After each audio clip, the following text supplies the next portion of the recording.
Right మహారాష్ట్రలోని Brihan Mumbai municipal corporation ఎన్నికల ఫలితాలపై ఉత్కంఠ కొనసాగుతోంది. అధికార పార్టీ బీజేపీ కూటమి ముందంజలో ఉంది. సెకండ్ ప్లేస్ లో ఠాక్రే సోదరుల కూటమి ఉంది. 227 స్థానాలకు నిన్న ఎన్నికలు జరిగాయి. మొత్తం 1700 మంది అభ్యర్థులు పోటీ చేశారు. ఈ ఎన్నికల్లో ప్రధాన పోటీ అధికార బీజేపీ కూటమి ఠాక్రే సోదరుల మధ్య కనిపిస్తోంది. ముంబై మున్సిపల్ ఎన్నికలను అన్ని పార్టీలు ప్రతిష్టాత్మకంగా తీసుకున్నాయి. ఎన్నికల్లో గెలుపు కోసం పార్టీల మధ్య ఆసక్తికర పొత్తులు కుదిరాయి. BJP, Shinde party, Shiv Sena party కలిసి పోటీ చేశాయి. అటు ఎన్సీపీ శరద్ పవార్ పార్టీలు ఒక్కటయ్యాయి. అలాగే ముంబైలో జెండా ఎగురవేయడానికి ఉద్దవ్ ఠాక్రే, రాజ్ ఠాక్రే సోదరులు కలిసిపోయారు. కాంగ్రెస్ పార్టీ మాత్రం ఒంటరిగా పోటీ చేసింది. దీంతో ముంబైలో గెలిపే ఎవరిది అనే దానిపై సర్వత్రా ఉత్కంఠ కనిపిస్తోంది. ఎన్నికల్లో బీజేపీ నేతృత్వంలోని మహాయుతి కూటమి ఘన విజయం సాధిస్తుందనే అంచనాలున్నాయి.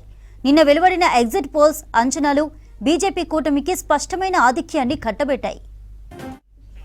నిన్న జరిగిన పోలింగ్లో 1700 మంది అభ్యర్థుల భవితవ్యాన్ని ఈవీఎంలలో నిక్షిప్తం చేశారు. మధ్యాహ్నం 1 గంట కల్లా ఎన్నికల ఫలితాలపై క్లారిటీ వచ్చే అవకాశం ఉందని, సాయంత్రానికి పూర్తి ఫలితాలు వస్తాయంటున్నారు అధికారులు.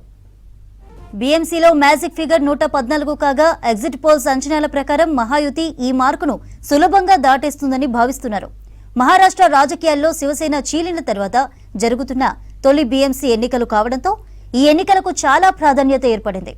దాదాపు 6 ఏళ్ల విరామం తర్వాత జరుగుతున్న ఈ పోరులో ఏక్నాథ్ షిండే, ఉద్దవ్ ఠాక్రేల వర్గాల మధ్య హోరాహోరీ పోటీ నెలకొంది. ఎగ్జిట్ పోల్ సంస్థలన్నీ మూకుమ్మడిగా బీజేపీ కూటమి అధికారం చేపట్టడం ఖాయమని తేల్చి చెప్పాయి.